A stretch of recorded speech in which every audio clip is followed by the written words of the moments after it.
xaqa uu ku leeyahay muslimka kale waa 6.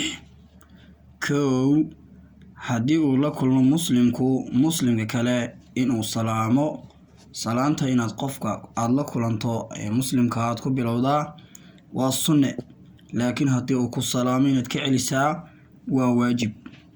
2 haddii uu ku yeedho oo uu kugu yeedho arrin inaad ka aqbashid, sida hadduu kugu yeedho duco caruus oo kaleeto oo uu ku yidhaahdo maanta waxaan leenahay waliimatul curus ee noo kaalay inaad ka aqbasho. 3 haddii uu talo ku weydiisto inaad siiso talo daacada waayo qofka kula tashaday wuu ku aaminay. 4 haddii uu hindhiso oo uu yidhaahdo alxamdulillaah adiguna inaad u ducayso oo aad tidhaahdo yarxamakallah allah ku naxariisto.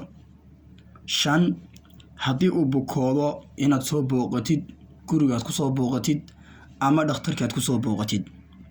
6 haddii uu dhinto inaad jinaasadiisa ka qayb gasho ood aaskiisa raacdo oo aad ka qayb gasho. 6dan arrimood waxaa inoo sheegay rasuulkeena salawaatu rabbi wasalaamu calayh aynu xifdino.